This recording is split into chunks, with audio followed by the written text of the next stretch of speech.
हर्ष अज्ञान तम संहारिणी। शरण में ले ले हमें वरदान हस्त्र प्रसार कर। शारदे मां, शारदे मां। दे हमें वरदान हम नित्य प्रेम पथ पर ही बढ़े। दे हमें वरदान हम नित्य प्रेम पथ पर ही बढ़े। राष्ट्र की बलि बेटी पर हम सत्य की खातिर चढ़े। ला सके हम स्वर्ग भी अपनी धरा से उतार कर। शारदे मां, शारदे मां। श्वेत वसना वंदना स्वीकार कर। हो रहे पथ भ्रांत सारे विश्व का उद्धार कर। शारदे मां, शारदे मां, शारदे मां। Thank you.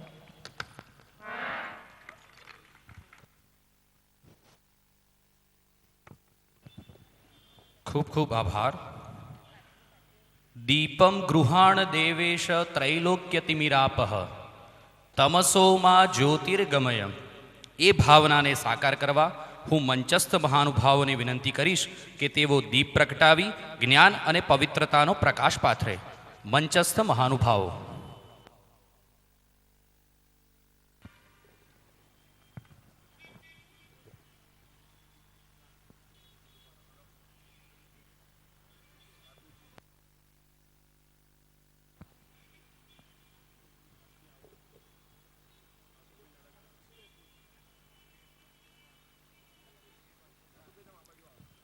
हरिः ओम।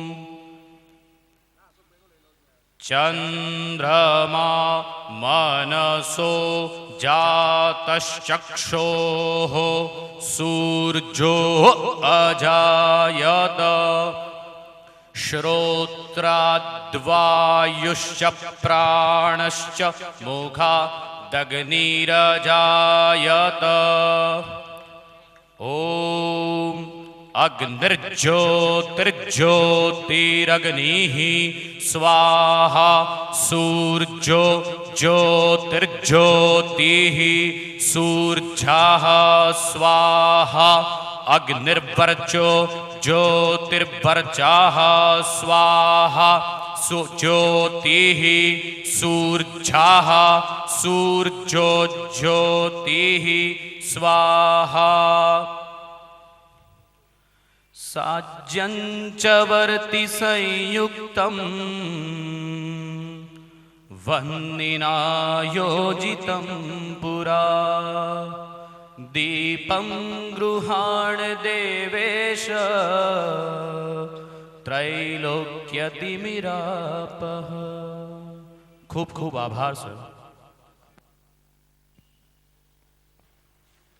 It was a really a wonderful lighting of the lamp. We have come together for a specific purpose. I take this opportunity to welcome Dr. Mohan Patel, the Principal, NS Patel Arts College, Anand, to enlighten us about the purpose of gathering and welcome all the dignitaries on and off the dais. नमस्कार। Sardar Patel education trust संचालित NS Patel arts college खाते गुजरात अर्थशास्त्र परिषदनी आ 43મી परिषदમાં आप સૌનું हार्दिक स्वागत છે। આજના આ ઉદ્ઘાટન સમારોહમાં ઉપસ્થિત માનનીય મહેમાનશ્રીઓ,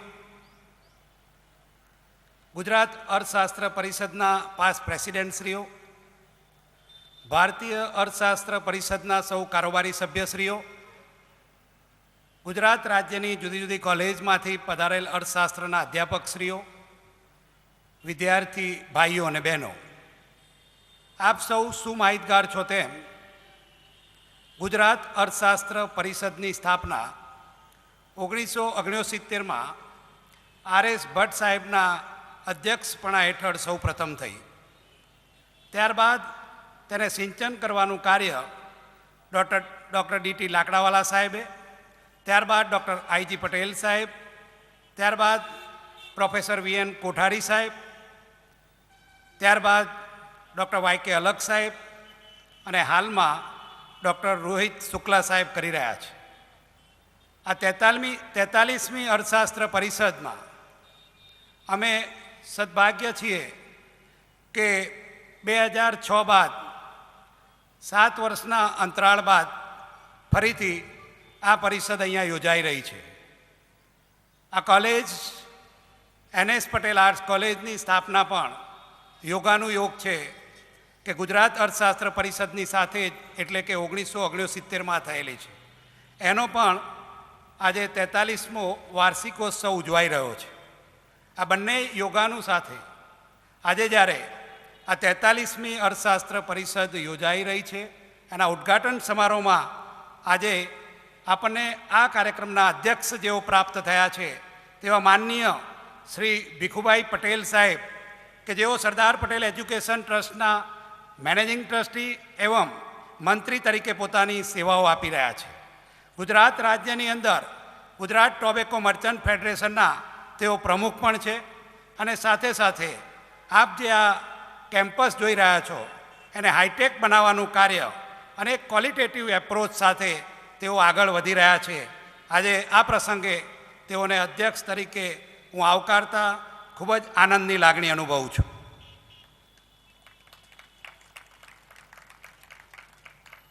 ગુજરાત અર્થશાસ્ત્ર પરિષદના પ્રમુખ શ્રી રોહિતભાઈ શુક્લ સાહેબ, કે જેઓ 2 વર્ષથી આપણા ગુજરાત અર્થશાસ્ત્ર એસોસિએશનની ધુરા સંભાળી છે, ત્યારથી એક વેગ આપવાનું કાર્ય કર્યું છે. એ જ્યારે એન.એસ. પટેલ આર્ટ્સ કોલેજમાં ગત વર્ષે આપણે ધરમપુર મુકામે નક્કી કર્યું કે આવતી કોન્ફરન્સ એન.એસ. પટેલ આર્ટ્સ કોલેજ ખાતે યોજાશે અને પ્રથમ વખત આ ત્રિદિવસીય પરિષદ યોજવાનું જ્યારે નક્કી કર્યું ત્યારની શરૂઆતથી આજ સુધી તેઓની સતત સેવા મળી રહી છે. તેઓના સલાહ સૂચનથી આ સમગ્ર સફળતા જેઓને મળી છે એવી આ એન.એસ. પટેલ કોલેજ એ ખરેખર આ રોહિતભાઈ શુક્લ સાહેબનો જેટલો આભાર માને તેટલો ઓછો છે.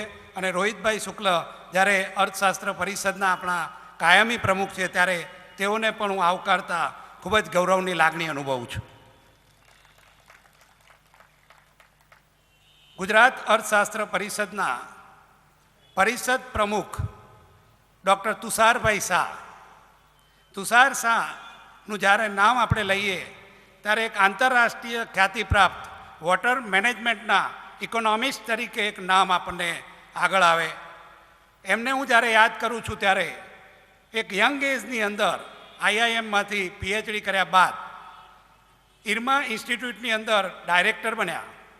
ત્યારબાદ ઇન્ટરનેશનલ વોટર મેનેજમેન્ટ ઇન્સ્ટિટ્યૂટની એક રિસર્ચ કન્સલ્ટન્સીની સ્થાપના કરી અને આજે આંતરરાષ્ટ્રીય ખ્યાતિપ્રાપ્ત અર્થશાસ્ત્રી બની શક્યા છે.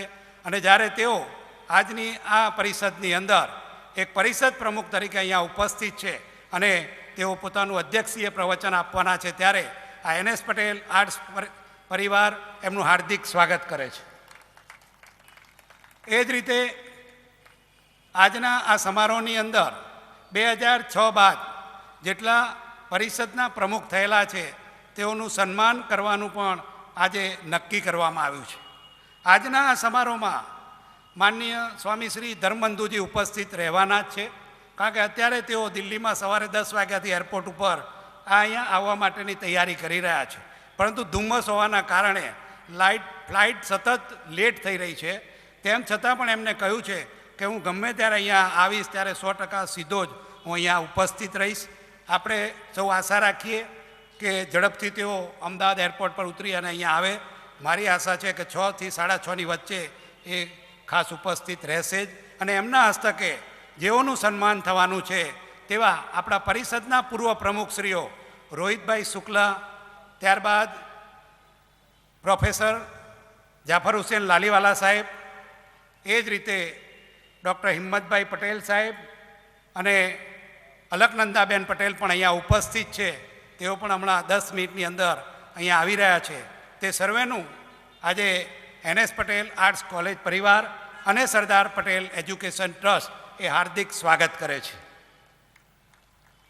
ગુજરાત અર્થશાસ્ત્ર પરિષદની સાથે સૌપ્રથમ વાર ઇન્ડિયન ઇકોનોમિક એસોસિએશન પણ જોડાઈ રહ્યું છે અને મને કહેતા આનંદ થાય છે કે આજે જ્યારે ગુજરાત અર્થશાસ્ત્ર પરિષદ મળી રહી છે એની સાથે સાથે ભારતીય અર્થશાસ્ત્ર પરિષદની કારોબારી પણ અહીંયા મળી રહી છે અને આવતીકાલે સમગ્ર ભારતભરમાંથી ભારતીય અર્થશાસ્ત્ર પરિષદના કાશ્મીરથી લઈને કન્યાકુમારી સુધીના 30થી પણ વધુ કારોબારી સભ્યો અહીંયા ઉપસ્થિત રહેવાના છે. ત્યારે તેઓનું પણ આ પરિવાર સરદાર પટેલ એજ્યુકેશન ટ્રસ્ટ અને NS પટેલ હાર્દિક સ્વાગત કરે છે.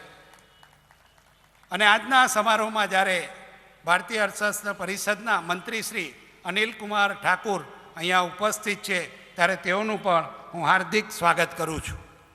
એ જ રીતે આજના સમારોહની અંદર સુનિલ પારેખ સાહેબ, અમારી કોલેજ NS પટેલ આર્ટ્સ કોલેજના પૂર્વ આચાર્ય શ્રી VD શાહ સાહેબ, સરદાર પટેલ યુનિવર્સિટીના અર્થશાસ્ત્ર વિભાગના પૂર્વ અધ્યક્ષ શ્રી મહેશભાઈ પાઠક સાહેબ, અમારું BN પટેલ પેરામેડિકલ સાયન્સના ડાયરેક્ટર શ્રી રમણભાઈ પટેલ સાહેબ, સર્વ અહીંયા અમારા આમંત્રણને માન આપીને જ્યારે ઉપસ્થિત છે ત્યારે તેઓ સર્વનું હું હાર્દિક સ્વાગત કરું છું. बहुत बहुत आभार सर. कहा है किताबें शोभा नहीं मात्र अलमारियों की, नहीं सजावट है यह सिर्फ दुकानों की. किताबें सजाती है मन को, संवारती है दिल को, परितृप्त करती है आत्मा को. किताबें खोलती है ज्ञान, अनुभव, संवेदना का संसार हमारे सामने और हम पाते हैं दुनिया को देखने की एक अभिन्न दृष्टि. ऐसे अमूल्य पुस्तक रूपी अक्षर गुच्छ से हम मंचासीन मेहमानश्रियों का स्वागत करेंगे. सर्वप्रथम मैं गुजरात अर्थशास्त्र परिषद के प्रमुख डॉक्टर रोहित शुक्ला जी का पुस्तक से स्वागत करने के लिए कॉलेज की छात्रा को आमंत्रित करती हूँ.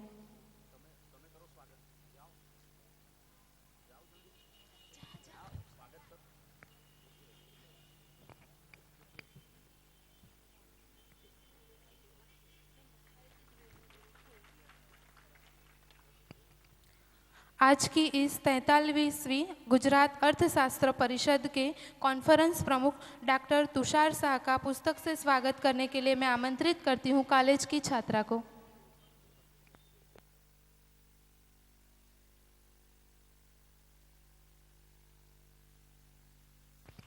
आभार. भारतीय अर्थशास्त्र परिषद के यंगेस्ट ऑनररी सेक्रेटरी और खजांची डॉक्टर अनिल कुमार ठाकुर का स्वागत करने के लिए मैं कॉलेज के छात्र को आमंत्रित करती हूँ.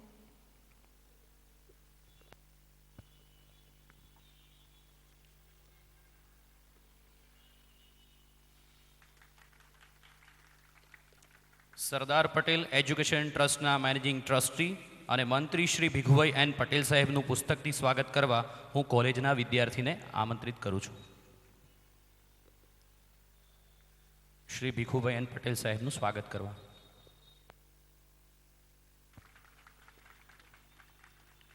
GEAના ઉપપ્રમુખ પ્રોફેસર A શેખ સાહેબનું પુસ્તકથી સ્વાગત કરવા હું કોલેજના વિદ્યાર્થીને આમંત્રિત કરું છું.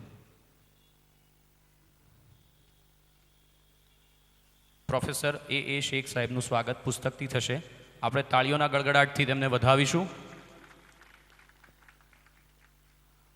વયોવૃદ્ધ અને જ્ઞાનવૃદ્ધ એવા ડૉક્ટર JI લાલીવાલા સાહેબનું પુસ્તકથી સ્વાગત કરવા હું કોલેજની છાત્રાને આમંત્રિત કરું છું.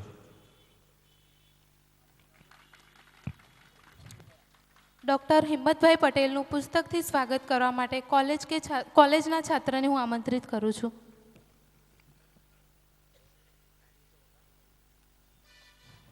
हम सभी तालियों से सम्मानित करेंगे.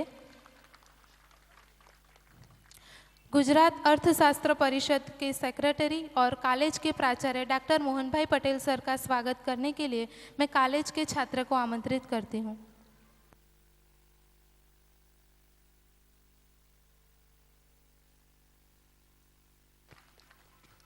बहुत बहुत धन्यवाद। अब मैं भारतीय अर्थशास्त्र परिषद के मंत्री और खजांची डॉक्टर अनिल कुमार ठाकुर को आमंत्रित करती हूं कि वे हमें भारतीय अर्थशास्त्र परिषद से परिचित कराएं। सर।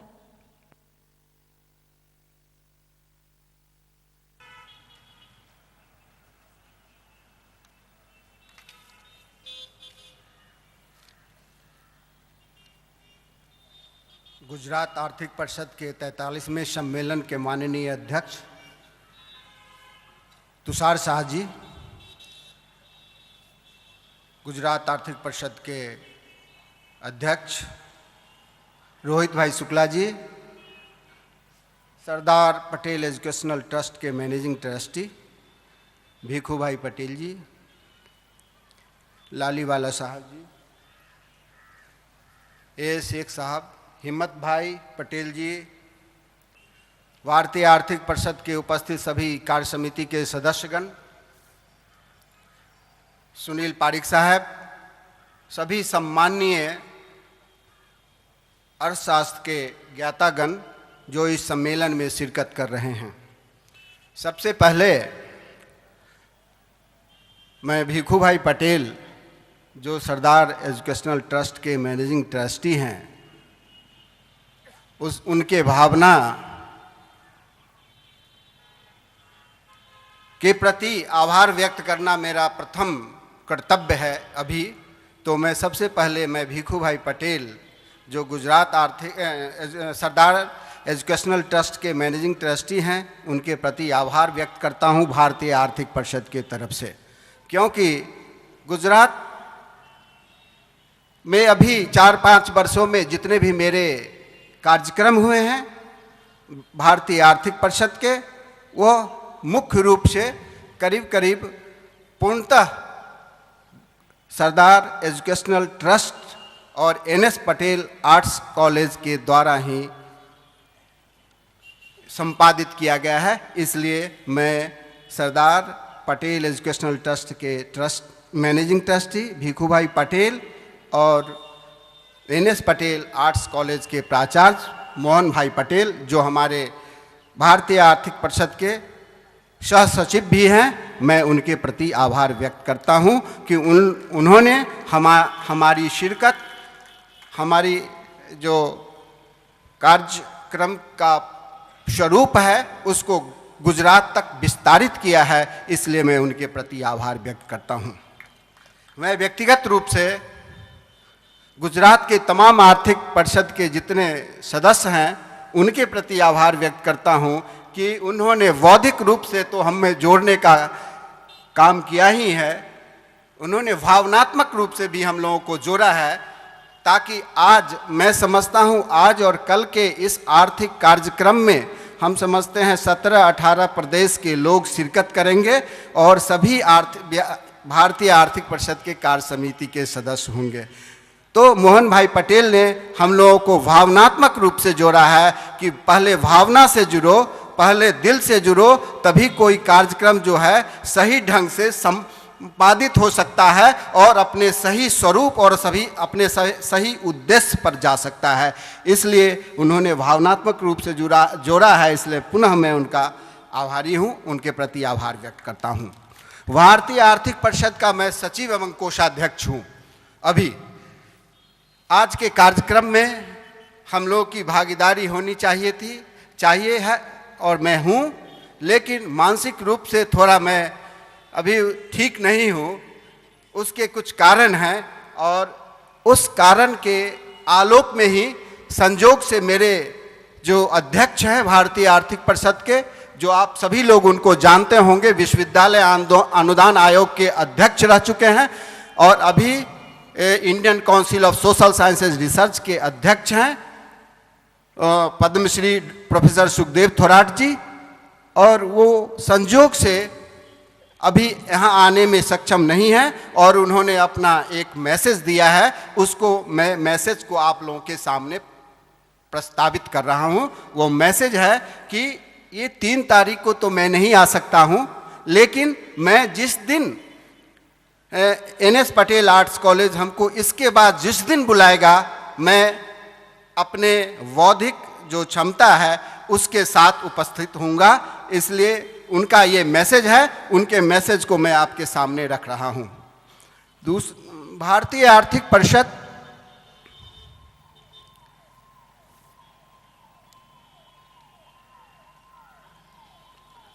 मैडम का मैं स्वागत करता हूँ। मैडम, मैं भारतीय आर्थिक परिषद की तरफ से भी आपका स्वागत करता हूँ। आप पूर्व अध्यक्ष हैं गुजरात आर्थिक परिषद के। तो भारतीय आर्थिक परिषद भारत का सबसे पुराना और सबसे बड़ा आर्थिक स्वरूप को और आर्थिक विषयों पर चिंतन करने का एक संगठन है, जो 1917 ईस्वी में इसकी स्थापना हुई थी। और उन दिनों से यह भारत के जो महत्वपूर्ण विषय हैं जिस पर लेख शोध पत्र आयोजित करते रहा है, और उसी शोध पत्र के माध्यम से जो भारत के प्रमुख आर्थिक विषयों की समस्याएं रही हैं उसके निदान पाने की जो रास्ते हैं उसको निरूपित करते रहा है। और उस व्यवस्था को, उस फाइंडिंग्स को वो गवर्नमेंट में पॉलिसी निर्माण के लिए भेजते रहा है। उसी संदर्भ में भारतीय आर्थिक परिषद अपने पूरे कश्मीर से कन्याकुमारी तक अपनी व्यवस्था को, अपनी आर्थिक चिंतन को विस्तारित करने के लिए सभी प्रदेशों में एक रीजनल लेवल पर रीजनल एसोसिएशन का गठन किया है। और उसी के आलोक में आज हम गुजरात इकोनॉमिक एसोसिएशन को देख रहे हैं, और गुजरात इकोनॉमिक एसोसिएशन का 43वां ये सम्मेलन है। इसी तरह 26 आर्थिक परिषद है रीजनल लेवल पर जो सभी स्टेट में हैं। वे साल में एक बार एनुअल कॉन्फ्रेंस किया करते हैं, जो उस प्रदेश के रीजनल लेवल पर जो महत्वपूर्ण आर्थिक समस्याएं होती है उसी समस्याओं पर वो लेख शोध पत्र आवरण के लिए उन्होंने प्रेषित करते रहते हैं, शोध पत्र का आह्वान करते हैं। तो अभी जो हम देखे हैं समाजवाद, पूंजीवाद और प्रजातंत्र, गुजरात इकोनॉमिक एसोसिएशन ने एक बहुत ही महत्वपूर्ण विषय का चयन किया है, जो है पूंजीवाद, समाजवाद और डेमोक्रेसी। आज इस पर चिंतन की बहुत ही सख्त आवश्यकता है, क्योंकि हम सभी जानते हैं कि पूंजीवाद का अभ्युदय कैसे हुआ, पूंजीवाद का क्या काम है, समाजवाद का अभ्युदय कैसे हुआ, समाजवाद का काम कैसे चलेगा, और इसमें प्रजातंत्र की क्या महत्वपूर्ण भूमिका होती है, उसके बारे में हम लोग आगे के जो चिंतन होंगे उस पर हम लोग जो शोध पत्र आए हैं उस पर वाद विवाद करके उसका जो महत्वपूर्ण आयाम होंगे उसको निरूपित करेंगे। अभी हम जानना चाह रहे हैं कि कैपिटलिज्म और सोशलिज्म, जो पूंजीवाद और समाजवाद है, प्रजातंत्र जो हमारी व्यवस्था है, भारत जो है सो सबसे बड़ा प्रजातंत्र का केंद्र है। इतना बड़ा प्रजातंत्र का कोई भी केंद्र नहीं है। भारत में प्रजातंत्र जो अब्राहम लिंकन की जो धारणा थी, जो प्रजातंत्र जो है जनता के लिए, जनता के द्वारा और जनता का शासन है, वो शासन आज सही रूप से पूंजीवाद और समाजवाद के रूप में प्रख्यापित हो रहा है कि नहीं, इस पर चिंतन करने की जरूरत है। तो हम देखते हैं कि पूंजीवाद में जो व्यक्तिगत स्ववादी अर्थशास्त्र की चिंता लोगों को रहती है, और समाजवाद में जो सामाजिक समानता की भावना रहती है, इस दोनों भावना के बीच में तारतम्य स्थापित करने का काम प्रजातंत्र के द्वारा कैसे होता है, प्रजातंत्र की व्यवस्था में कैसे होती है, उस पर गहन चिंतन होगी। और ये 2 दिन का जो सम्मेलन होगा उस पर जो गहन चिंतन होगी वह गुजरात आर्थिक परिषद के फाइंडिंग्स के रूप में देखा जाएगा। लेकिन मेरे समझ में जो ये है, जो प्रजातंत्र, आज का प्रजातंत्र जो है सो अभी ऑफ द पीपुल है, of the people, for the people and by the people. प्रजातंत्र का सही रूप अभी निरूपित यही हो रहा है जो 1990 के दशक में सुधारवादी अर्थव्यवस्था की परिकल्पना की गई थी। उस परिकल्पना के आधार पर हमारे देश में, हमारे राज्यों में प्रजातंत्र का स्वरूप जो है वो है of the people, for the people और बाय द पीपुल। तो ये सारा स्वरूप ही बदल गया है। तो इस स्वरूप बदले हुए परिस्थिति में हम किन आयाम को एडॉप्ट करेंगे जिससे कि हम प्रजातंत्र, हमारी जो मिश्रित अर्थव्यवस्था है जिसमें समाजवाद और पूंजीवाद दोनों की परिकल्पना की गई है और उस परिकल्पना के आधार पर हमारे योजना तैयार होते हैं, उस योजना को हम निरूपित करके उसको फैला करके हम अच्छे विकास की परिकल्पना कर पाएंगे। इसके बारे में चिंतन अभी होगी 2 दिन में उस पर। इसलिए मैं गुजरात आर्थिक परिषद को तहे दिल से धन्यवाद ज्ञापित करता हूं कि उन्होंने बहुत जो महत्वपूर्ण समस्या है उस पर उन्होंने ये गुजरात आर्थिक परिषद का 43वां सम्मेलन का आयोजन किया है। धन्यवाद। इन्हीं शब्दों के साथ मैं अपनी वाणी को विराम देता हूं। जय हिंद, जय भारत। सर, आपने विषय को पूर्ण रूप से स्पष्ट किया, साथ में डॉक्टर सुखदेव थोराट जी का संदेश भी दिया। आपका बहुत बहुत धन्यवाद। अब हमारे बीच डॉक्टर अलकनंदा बहन जी भी उपस्थित हैं, तो मैं कॉलेज की छात्रा को आमंत्रित करती हूं कि वे उनका पुस्तक रूपी अक्षर गुच्छ से स्वागत करें। अलकनंदा बहन Patel.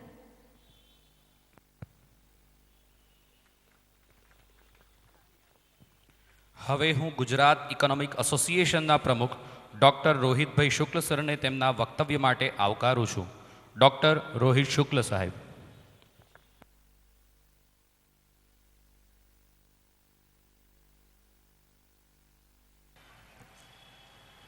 Shri Vikhubai,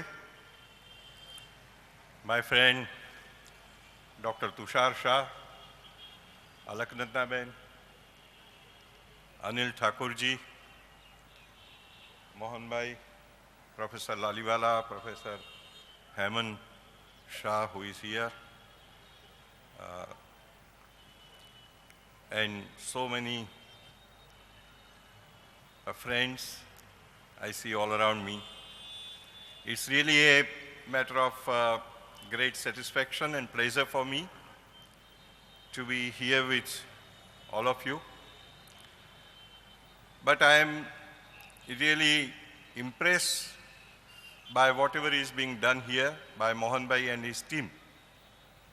At least for last 3 or 4 days I've seen that they are working extremely hard.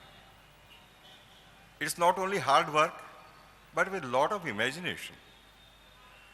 The paintings that we see on the walls, the compound walls of the college, for that he had invited some painters from Kutch, and he was instructing them to draw certain photographs which should look very lively. Look at the posters that he has put around, not only here but outside also, in order to create an atmosphere of learning. That is what we want here in the situation in which we are these days. I think so because the 2 topics on which we are going to concentrate during this conference are not only academically very significant, but if you posit this in the present world situation or in the present situation of the country or even of the state, you will find that there are tremendous areas which have become extremely sensitive to these problems. We know that in Europe, the 5 countries which are known as the PIGS countries are suffering from huge debt. The debt, individually speaking, for each country would be something like 100% or 125% of their respective GDPs. The rate of unemployment in case of Spain, for example, is more than 25%. Just last year, there were riots in London, which otherwise is a very ordered, disciplined, and well-governed country as well as a city, where the Britishers are very proud of their traditions. And it is something that they were shocked, they couldn't digest the shock, that there could be riots in London, where youth will converge, break windows of the shops, and take the goods away. Open daylight robberies. And adding to this was a long-lasting situation of Occupy Wall Street, which started in New York. Now recently also, in the recently concluded conference of Davos, there were people who had surrounded it and said that we would like now to occupy the World Economic Forum. And all these things are happening while we are talking about development, growth, new technology, and still newer technology, and cutting-edge technology. What's happening all around us? What are the governments doing? Are they trying to meet the demands of the people? Anilji just said that it is government for the people, of the people, by the people. On the contrary, there are some people who say that even governments are markets where they come to power, their objective function is well defined, get power. And then in order to sustain that power, they would like to have transactions as one can have in case of a market. There could be some transaction cost also. And the optimization practice of the state as such is really creating many problems for the country. In our state, we find that there are marginalized people. Even the state of education is suffering from serious tensions. And all these things are happening while we are thinking that the country is developing and we are achieving a growth rate of something like 8% or 6.5% and sometimes 9%, and we should become China, and China is growing at 10%.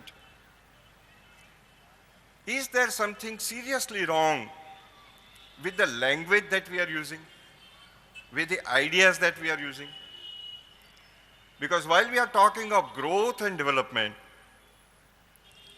and we are always talking of percolation theory, we find that this percolation is not coming down even after 64 years of independence. The poverty index or human development index, from whichever angle we try to look at the people, there are situations where there are overcrowdings, old labor laws which protected the interest of the people, the workers, are no more effective. We find that 8-hour work for a labor is no more a norm. Now people work for more than 12 hours. What we find it there is that there are pyramids. In this pyramid situation, there are very few people who can stay on the 29th or 23rd story of a building which is facing sea in Bombay. But the large base, the base is in Dharavi. Large number of people are yet not getting even potable water. So this problem of democracy, socialism, and capitalism has a very important role to play, in the sense that it can ignite our thinking in the right perspective. Schumpeter had taken up this thing way back in 1945. And as we will be discussing these things tomorrow, our esteemed friend Niranjan Bhai has done a wonderful paper, and the other friends also here contributed their key papers. That will provide us with a perspective. The type of society that we were thinking that we would be getting after fighting for independence against the British is yet an illusion. This situation is not only in the country or in the state, but as I said earlier, it is a widespread problem. America, we say, has just come out of the cliff. In 2008, we had the problem of the housing bubble. And then after, has the US economy really come out of it? The Chinese economy is also going down. And adding to all these things is a problem of environmental degradation. Yesterday there was a story on BBC which said that China is using almost 50% of the coal. That is, China alone is using as much coal as the rest of the world is using. Ilaben, welcome. Please.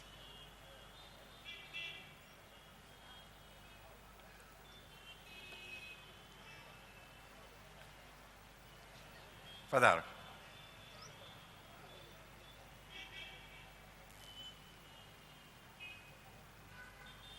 Please.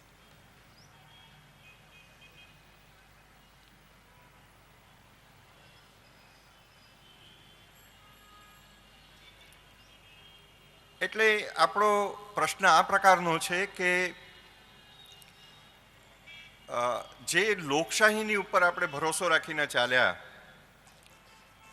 અને જે પ્રકારના વિચારો આપણી સાથે હતા કે આ લોકશાહીના દ્વારા લોક કલ્યાણ થશે, એને બદલે વચ્ચે એક એવો ગાળો આવ્યો કે જેમાં આ બધું ભૂસાઈ ગયું. I remember in 1991 people were giving lectures saying that socialism is dead. But now what is the situation? Is capitalism surviving? And what has happened to democracy, to the power of the people? Think of the Arab Spring. If you take the world map before you and think of the areas, then you'll find that there is lot of turmoil, lot of blood is shed in the name of competition, in name of efficiency, in name of market. In fact, what we are getting is something which is not intended by the language.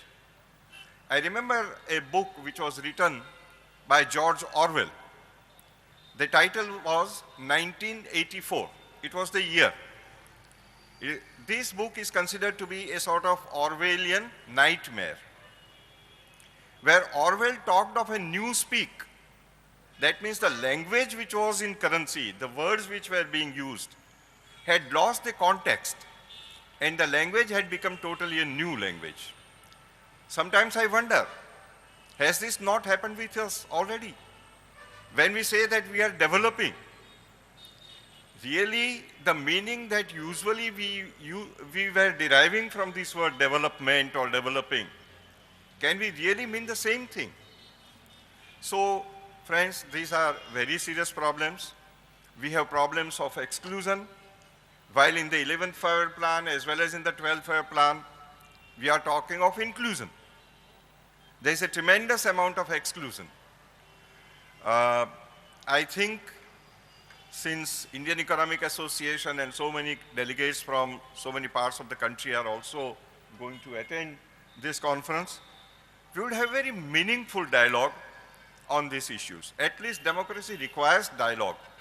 And we can have patience to take up these issues, think of exclusion, think of democracy, think of socialism, and all these problems.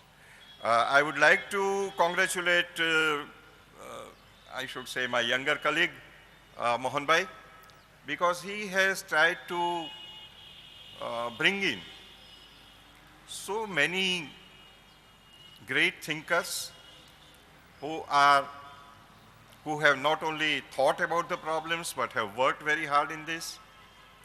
They have almost devoted their whole lifespans working in some of these issues. We have 11 here, and I don't have to introduce her. Then tomorrow we'll be having Dr. Leela Visaria. And then on the third day in the morning, we will have a panel discussion where Sunil Bhai, Indu Kumar Jani, and Mahesh Pandya, an environmentalist, young friend, they will be participating. Then on third also, we will be having one more lecture by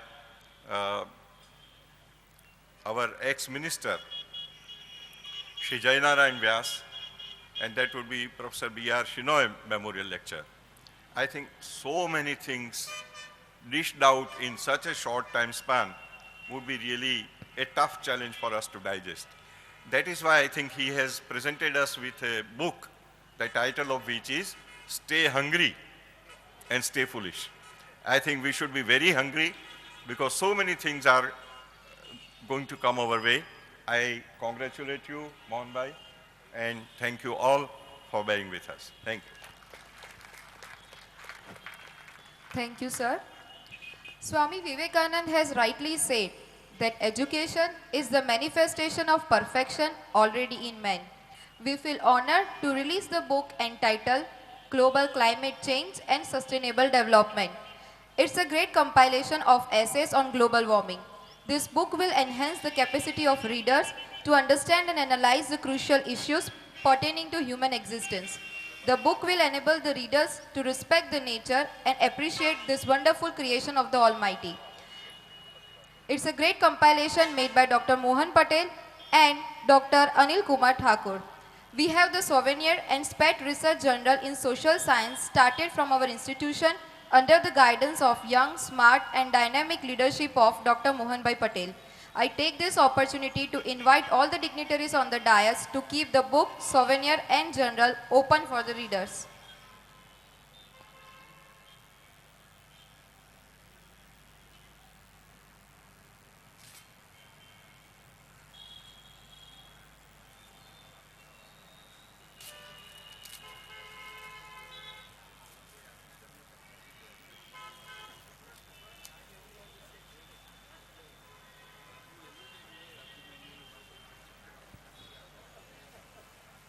I expect a big round of applause.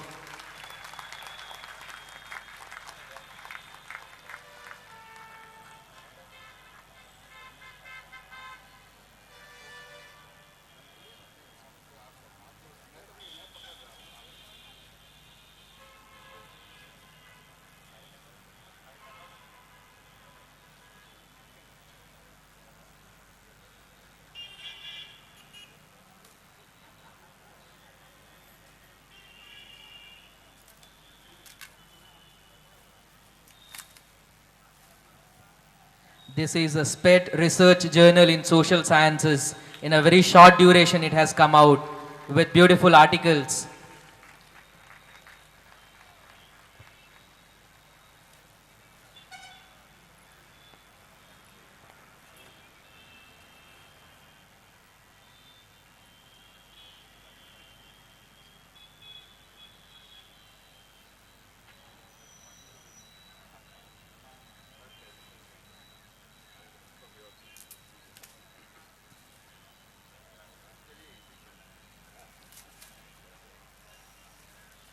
The souvenir of 43rd Annual Conference organized by N.S. Patel Arts College, Anand, managed by Sardar Patel Education Trust, Anand.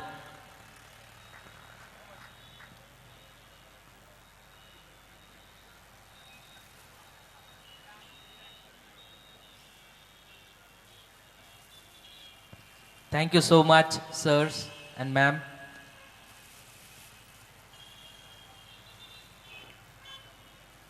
पदे पदे यन्नवतामुपैति तदेव रूपम रमणीयतायाः જે શૈક્ષણિક તેમજ સામાજિક પ્રવૃત્તિઓથી સમાજ અને વિદ્યાર્થી જગતને રમણીય બનાવે છે તેવા સરદાર પટેલ એજ્યુકેશન ટ્રસ્ટના મેનેજિંગ ટ્રસ્ટી અને મંત્રી શ્રી ભીખુભાઈ એન પટેલ સાહેબને પ્રાસંગિક ઉદ્બોધન માટે આવકારું છું.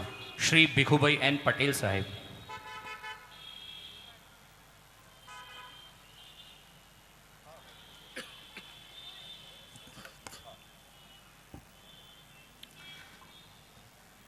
सबसे पहले सरदार पटेल एजुकेशन ट्रस्ट और NS पटेल आर्ट्स कॉलेज द्वारा प्रायोजित ये 3 दिन का अर्थशास्त्रीय सेमिनार में आप हिंदुस्तान के सभी प्रांतों से पधारे हुए अर्थशास्त्रियों का और डायस पर विराजमान सभी मेहमानों का मैं सरदार पटेल एजुकेशन ट्रस्ट की ओर से सही हृदय से आप लोग को सम्मानित करता हूँ, आप लोग को ये करता हूँ. आप हमारे यहाँ आए, आपने अर्थशास्त्र के विषय में हिंदुस्तान में, गुजरात में बहुत काम किया है, नाम दिया है. आज ठाकुर साहब जब बोल रहे थे कि 43rd एनुअल आपका कॉन्फ्रेंस है, 7 साल पहले आए थे जब 36 था, आज 43 है. अगर ठाकुर साहब हमारा ये आभार का भार निकालना चाहते हैं तो मैं उन्हें विनंती करता हूँ कि 50वीं आपकी जो भी ये इकोनॉमिक सेमिनार का ये हो, कॉन्फ्रेंस हो, तो हमारे यहाँ ही करिए, क्योंकि उसमें हमें भी आप लोगों का लाभ मिलेगा, क्योंकि हम भी 50 साल के होने वाले हैं. तो हम आशा रखते हैं कि ये 7 वर्ष में हम बहुत कुछ साथ मिल के करेंगे, बहुत कुछ सबको राह दिखाएंगे और आगे आगे बहुत कुछ जर्नल भी करेंगे, पब्लिश भी करेंगे. लेकिन 7 साल में मत भूल जाना कि 50वीं साल आपको यहाँ हमारे साथ इकट्ठा मिल के उसको आनंद से उसको ये करना है. दूसरी बात, इकोनॉमिक्स की जो बात आती है, अभी साहब ने बताया, रोहित साहब ने, कि यूरोप की बात आप कर रहे थे. हम तो आम जनता है, हम तो इकोनॉमिस्ट है नहीं, लेकिन हम लोगों का भी एक एनालिसिस है, एक थिंकिंग है जो आपसे थिंकिंग से न भी मिल सकता हो, लेकिन हमें बताना उचित लगता है, इसलिए हम बता रहे हैं कि यूरोपियन कंट्रीज़, अमेरिकन कंट्रीज़ और अदर देन इंडियन कंट्रीज़ और एशियन कंट्रीज़ में, जहाँ तक मेरा अनुमान है, वहाँ प्रजा जो है ना, आम प्रजा, उनका टॉलरेंस पावर्स बहुत कम है. इकोनॉमिस्ट तो वहाँ भी होंगे, वो भी देश को चला रहे हैं, इतने सालों से चला रहे हैं. वो कोई हमारे इकोनॉमिस्ट से ये रख के नहीं चला रहे, वहाँ से भी इकोनॉमिस्ट होंगे, लेकिन फिर भी ये लोग फेल हुए. तो मैं उसी तरह से देखता हूँ कि वहाँ के लोग में टॉलरेंस पावर है नहीं. इकोनॉमिस्ट चाहे जितना भी उनको प्रोग्राम देंगे, एडवांसमेंट का देंगे, लेकिन वो लोग उसको वहाँ तक पहुँचने से पहले ही एक्साइट हो जाते हैं, इरेटिक हो जाते हैं और डिप्रेस हो जाते हैं. अपना यहाँ हमारे हिंदुस्तान में हम लोग आम जनता बहुत आप समझ लीजिए कि हमें बहुत इंतज़ार आप कराओ, फिर भी हम पेशेंट हैं. हम आशावादी है कि हम कभी निराशावादी नहीं है. आज 120 करोड़ की जनता किसे देख रही है? सभी से उन लोगों का विश्वास निकल गया है. अब एक ही विश्वास रहा है आप सब अर्थशास्त्रियों पर कि आप हमारे लिए कुछ कीजिए. ये पॉलिटिशियंस लोग जो है वो तो आप लोग जैसा बोलेंगे उसको मिटार बिचोड़ के वो अपने आप पॉलिसी बनाएंगे, करेंगे, लेकिन उसका आज तक किसी ने भी पॉलिटिकल इकोनॉमिकल पॉलिसीज़ के बारे में कोई भी अर्थशास्त्रियों ने एक मिल के, आपका चाहे इंडियन इकोनॉमिक एसोसिएशन हो या गुजरात इकोनॉमिक एसोसिएशन हो, किसी ने कोई राह, क्लियर कट राह नहीं दिखाई है। हमारे यहाँ साहब बैठे हैं जो टीवी पे हर रोज़ आते थे, मैं देखता था गुजरात का इकोनॉमिकल डेवलपमेंट के लिए गुजरात का विकास हुआ है कि नहीं हुआ है, कि दिस हुआ है दैट हुआ है। भाई विकास नहीं हुआ है तो भी आप उसके दोषी है, क्योंकि आप अर्थशास्त्री है। आप जनता को तो आप दोषी नहीं बना सकते ना। अरे पॉलिटिशियनों को भी आप दोषी नहीं बना सकते, क्योंकि अर्थशास्त्र देने वाले तो आप लोग हो यार। तो आप लोगों से मेरी प्रार्थना है, और सरदार पटेल एजुकेशन ट्रस्ट जिसके नाम से है सरदार पटेल के हमारे नाम के माध्यम से मैं आप लोगों को विनती करना चाहता हूँ कि आप कुछ न दो तो, लेकिन ये 3 दिन में आप अपना निचोड़ कुछ ऐसा प्रसिद्ध करो कि कम से कम हमारे गुजरात, क्योंकि हमारे गुजरात के मुख्यमंत्री जो है वो ये दिशा में सबसे अलग है, सबसे आगे है, सबसे नौखे है।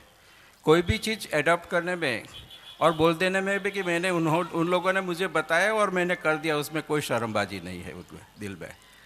और हम चाहते हैं कि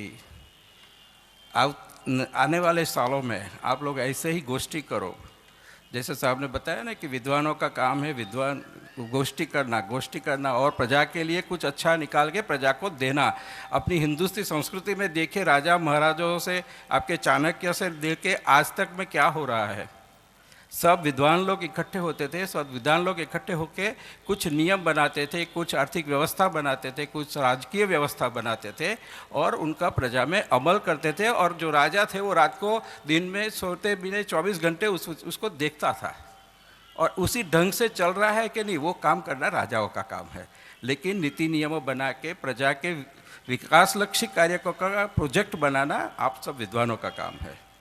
मैं आशा रखूँगा कि आप इसी बारे में सोचेंगे और टू द पॉइंट प्रजा का विकास कैसे हो इसके बारे में कुछ तो ज़रूर करके जाना। और दूसरी एक बात है, हम लोग हमारे सरदार पटेल एजुकेशन ट्रस्ट में एक मैगज़ीन बना रहे हैं, स्पेट मैगज़ीन है। हमारे रावल साहब यहाँ बैठे हैं। मैं रावल साहब से भी विनती करता हूँ कि रावल साहब, हम एक न्यूज़पेपर का पूरा अपना न्यूज़पेपर है, आप जितने भी ये विद्वान साहब आए हैं उनका प्रश्न तो आपके मन में तो 5,000 प्रश्न होंगे, लेकिन आप उनमें से पूछ के इसका निचोड़ निकाल के हम एक ऐसा एक पेपर तैयार करें, जो पेपर हम कम से कम इतना तो कह सकते हैं कि गुजरात को और अगर विकासशील बनाना है, उसको जेट इंजन का इंजन लगाना है, जेट स्पीड का, तो इसमें क्या क्या कर सकते हैं, ये विद्वानों के माध्यम से हम इतना तो तैयार करके हम गुजरात गवर्नमेंट को दे सकते हैं। फिर हमारा जो अगला विकास होगा उसमें आप सबका योगदान वो गिना जाएगा।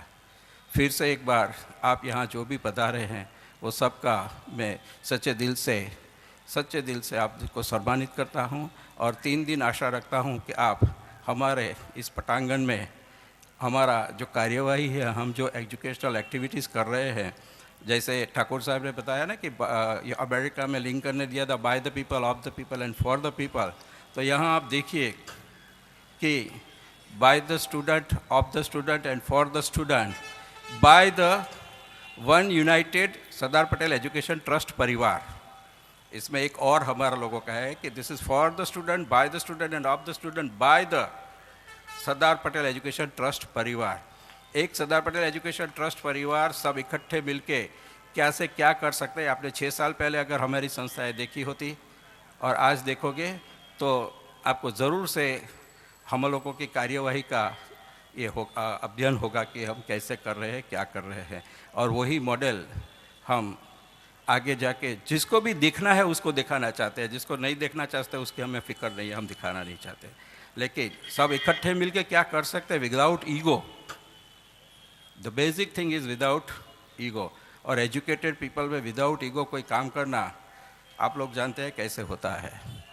फिर भी हम लोग कर रहे हैं और आप सबकी दुआ से हम और भी आगे बढ़ेंगे एजुकेशनल लेवल में।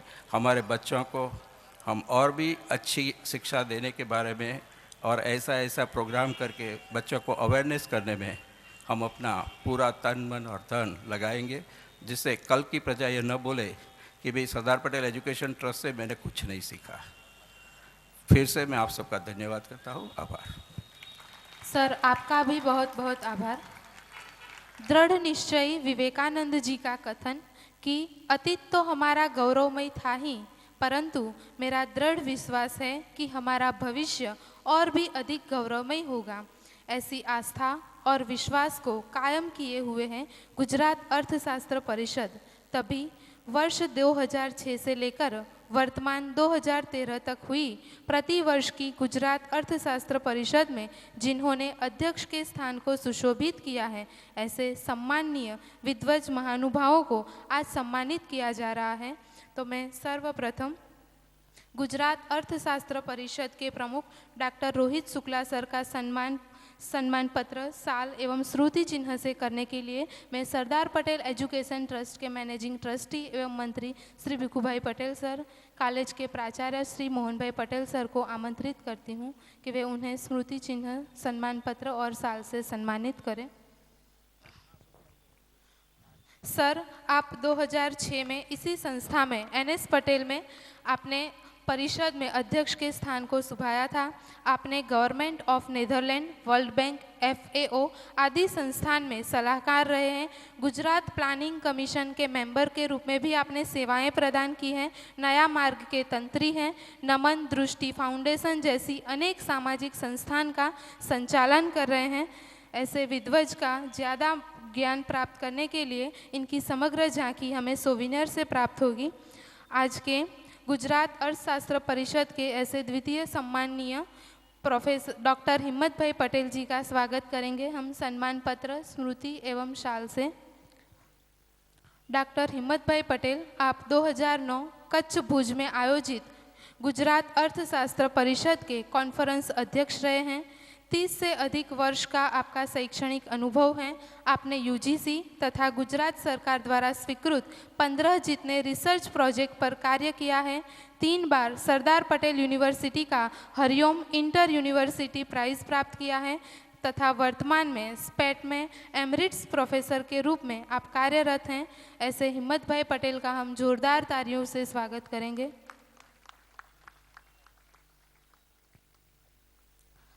हमारे तीसरे सम्माननीय विद्वज हैं doctor JI Laliwala. Doctor JI Laliwala sir का हम सम्मान करेंगे। सर, आप 2011 में सूरत में हुई गुजरात अर्थशास्त्र परिषद में कॉन्फ्रेंस अध्यक्ष रहे हैं। प्लानिंग कमीशन ऑफ इंडिया के x deputy chairman doctor DT लाकडावाला के मार्गदर्शन में अर्थशास्त्र में PhD की पदवी प्राप्त की। आप अनेक राष्ट्रीय अंतर्राष्ट्रीय संगोष्ठी कॉन्फ्रेंस में विशेष वक्ता रहे हैं। आपके मार्गदर्शन में अनेक छात्रों ने MPhil तथा PhD की उपाधि प्राप्त की हैं। इसके साथ साथ उर्दू तथा अरेबिक भाषा पर रहे अपने प्रभुत्व का लाभ भी अनेक छात्रों को करवाया। सर, आपका भी बहुत बहुत धन्यवाद।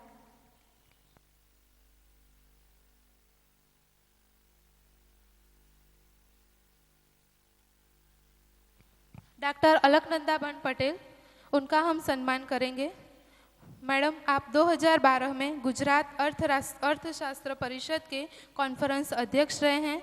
आप रिजर्व बैंक के भूतपूर्व गवर्नर प्रोफेसर IG पटेल के धर्मपत्नी हैं। वर्तमान में सेंटर ऑफ डेवलपमेंट ऑल्टरनेटिव्स के विजिटिंग प्रोफेसर के रूप में कार्यरत हैं।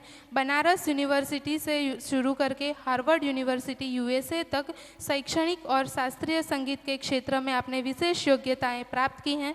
अनेक पुस्तक तथा राष्ट्रीय अंतर्राष्ट्रीय पत्रिका में शोध पत्र व लेख प्रकाशित हुए हैं। मैडम, आपका भी हम जोरदार तालियों से सम्मान कर रहे हैं। હવે ડૉક્ટર તુષાર શાહ સાહેબનું સન્માન થશે સન્માનપત્ર શાલ અને સ્મૃતિચિહ્નથી। ડૉક્ટર તુષાર શાહ સાહેબનું સન્માનપત્ર શાલ અને સ્મૃતિચિહ્નથી થશે। આ 43મી વાર્ષિક પરિષદના જેઓ પ્રમુખ છે, જેઓ ઇરમા આણંદ ખાતે ડાયરેક્ટરની સેવાઓ આપી છે, જેમની 35 વર્ષથી વધુની શૈક્ષણિક કારકિર્દી રહી છે। 2002માં જેમને CGIAR દ્વારા આઉટસ્ટેન્ડિંગ સાયન્ટિસ્ટનો એવોર્ડ મળ્યો છે, જેમનું સામાજિક સંસ્થાઓ સાથે તેમજ બેન્કિંગ ક્ષેત્રે તેમનું કાર્ય નોંધપાત્ર રહ્યું છે, તેવા ડૉક્ટર તુષાર શાહ સાહેબ।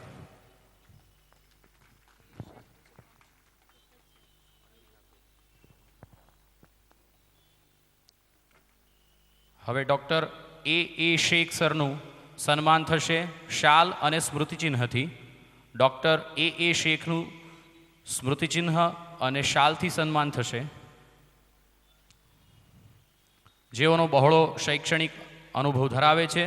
હાલ તેઓ બીકે સ્કૂલ ઓફ મેનેજમેન્ટમાં વિઝિટિંગ પ્રોફેસર તરીકે કાર્યરત છે અને ઇન્ડિયન ઇકોનોમિક એસોસિએશનના તેઓ કાયમી સભ્ય છે. જેઓ રાષ્ટ્રીય કક્ષાની આઈઆઈએમ જેવી સંસ્થાઓમાં વિઝિટિંગ પ્રોફેસરની સેવાઓ આપે છે તેવા ડૉક્ટર એ શેખ સર. अब हम डॉक्टर अनिल कुमार ठाकुर सर का साल और स्मृति चिन्ह से स्वागत करेंगे. सर, आप भारतीय अर्थशास्त्र परिषद के यंगेस्ट ऑनररी सेक्रेटरी और खजांची हैं. Senior faculty member in post graduation department Patna में सेवारत हैं. सर, आपके 40 से अधिक पुस्तक तथा पत्रिका और सविनियर में संपादन का कार्य किया है. भारतीय अर्थतंत्र के क्षेत्र में भी आपका विशेष योगदान है. सर, आपका भी बहुत बहुत धन्यवाद.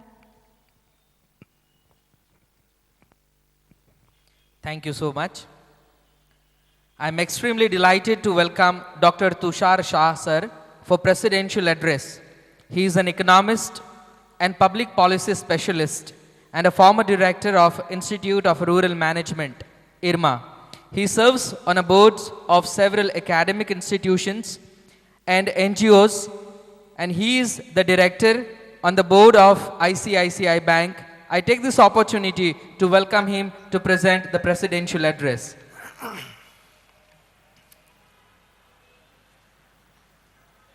Dignitaries on the dais, friends and ladies and gentlemen. I am delighted to be here today. Great opportunity to thank the president of the Gujarat Economic Association and the management team for giving me this honor to be the president of this conference. I've known Mohan Bhai for a long time, and I am an admirer of his entrepreneurial qualities. We think about entrepreneurs in economic terms. We also talk about political entrepreneurs. But there is a small community of academic entrepreneurs who are able to inspire life into a particular field of endeavor. And Mohan Bhai is a very good specimen of that particular tribe. And I think that he's doing enormous service to the Gujarat economic profession, and I want to compliment him for doing that. When I was invited to be the conference president, I had asked Rohit Bhai as well as Mohan Bhai on what should I speak on. And I was told that I should speak on what is closest to my heart.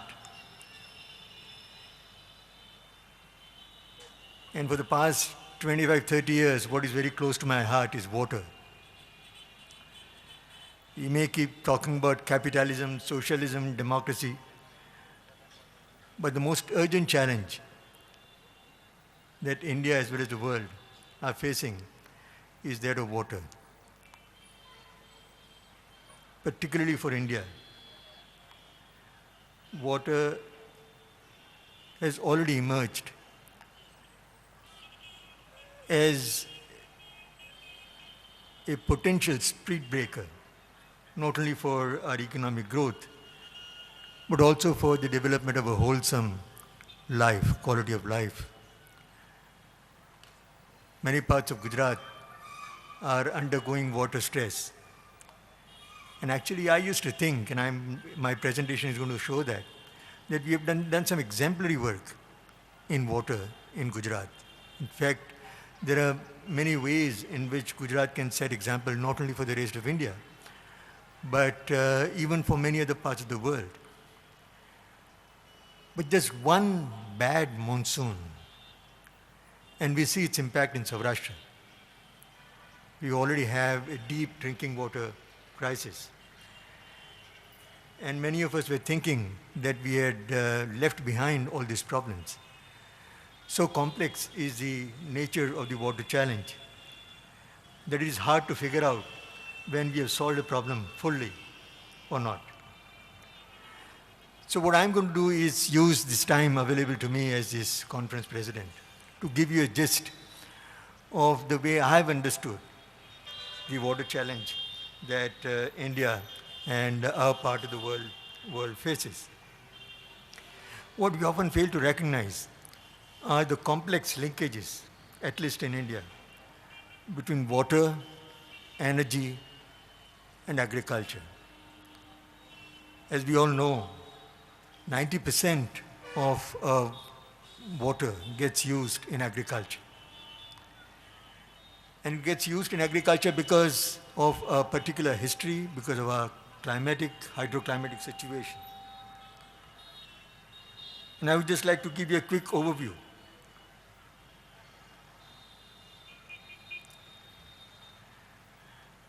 The main fundamental source of our water problem is our hydrogeology and our history. Even in 2000 years ago, parts of India, especially Ganga Basin, was among the most densely populated regions of the world. And therefore, the spread in agrarian areas throughout the world has also concentrated in South Asia and in North China Plains. Which is also the reason why most of the irrigation, water use in agriculture, is concentrated in India and China. Some of the largest irrigated areas of the world are in these two countries, or in these two regions. And this map shows that all the maroon and the dark red areas which you find in the world, they are all concentrated in Indo-Gangetic Plains and South Asia, and in North China Plains, which even today are the largest concentrations of human population in the world. Now, this is probably why over the past 2,000 years, India has been a country which has made enormous investments in building dams and canal systems. There are two areas in which the British made huge investments. One was railways, and second was irrigation. We don't realize that much because the British didn't make many heavy irrigation investments in Gujarat.